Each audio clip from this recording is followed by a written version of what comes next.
Thank you for coming by, Tory Magoo 44. Today is the 25th of July, 2015. And I'm heading out to the Egyptian theater. It's going to be Tiki night. So that's why I'm dressed as best I can in Tiki gear. Anyway, this is a short video. This is my 15th anniversary. 15 years ago, I escaped out of the Church of Scientology.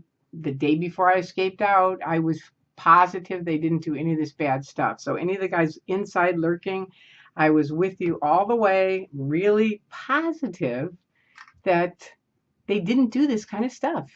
And this video is about the 5 most shocking things that I learned, or the 5 most shocking things that I experienced once I left the Church of Scientology forever. Okay, so the very first one is I'm free. I'm really free. I can do what I want. I can say what I want. It was truly and honestly a shock to realize how different it was inside the Church of Scientology, which is why I call it the Truman Show. And if you haven't watched that video, rent it. It's because it's so much like that. We are very insulated. Everyone's agreeing on the same stuff, but the outside world is totally different. And you really are free and you can say what you want. You don't have to worry about going to ethics and everything else. And I know, Yardi, I was in when you guys were laughing at the critics, or they were Scientologists at the time up at David Mayo's, and they were kind of all like, oh, thank God we're done with sect checking. And you and my now ex-husband were laughing, going, look at all the overts that we missed. Well, think about it. If you missed all those overts, what's wrong with you? You're a class 8. You're a class 8 CS. All you auditors missed all those overts on all of us OTs that are out? I don't think so. I don't think so. If it is, the tech is seriously bad. And Miss Gavich, you can try to say, oh, that's right. The tech was all screwed up and now we've fixed it. But you know what? You've done that about 18,000 times. It's not going to fly. There's too many people, too many of us out here who were there when those things were written, and we know the facts. I don't even think you know the facts. You're not really even trained. It's kind of funny. The leader of Scientology isn't really trained. Okay, so that's number one. Number two was really shocking to me, and it would be to anybody that's in lurking, that the suppressive people, the SPs, the people that you've been told are declared suppressive, and you can never ever talk to them because they're so evil and awful, and their only terminal is the International Justice Chief via the Continental Justice Chief. Okay, so that was a big shock to me, to meet these SPs and find out they not only were not evil and horrible, they are some of the nicest and the smartest and the best people. They're the people that I was in Scientology with when I first got in. And they're why I stayed for a long, long time. And they're really cool people. I mean, it's just amazing. It's an amazing shock. And you have to experience it yourself.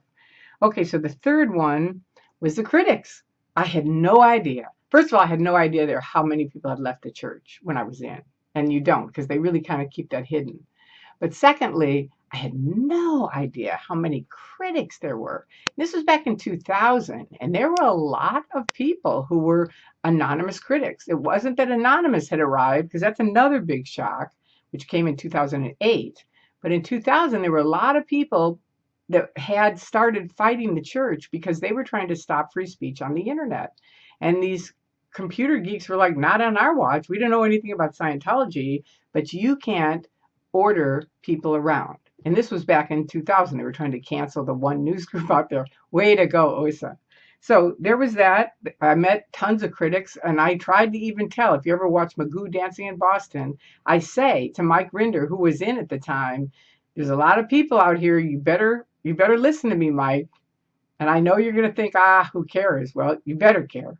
And I think you do care now. He's out too. There you go.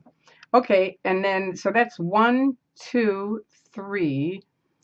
4 is how amazing, to learn how amazing the world is, the real world. Not the Scientology cult world, but the real world.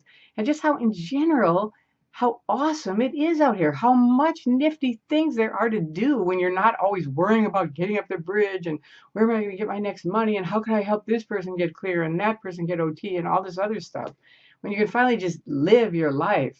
It's amazing. I mean, it's amazing to think that I spent 30 years in that machine. It's like, ugh. The only reason, there's one reason why I don't regret it, and that person knows why.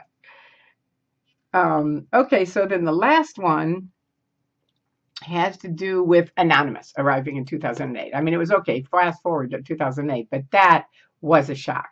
And I've asked people forever, once we did that first picket, which 9,000 people around the world, every major city, we've asked them, to ex-Scientologists, have any of you, if somebody 10 years ago gave you $1 million to predict anything that would handle the Church of Scientology or break it wide open, would you ever have been able to predict Anonymous? And I've yet to meet any ex-Scientologist who goes, "Oh yeah, I knew they were coming." It's like, no, that was a total shock.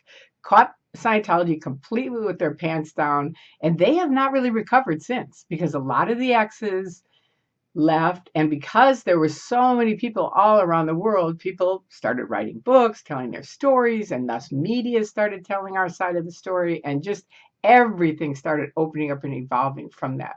So those are my 5 most shocking things from leaving the Church of Scientology, really the cult of Scientology.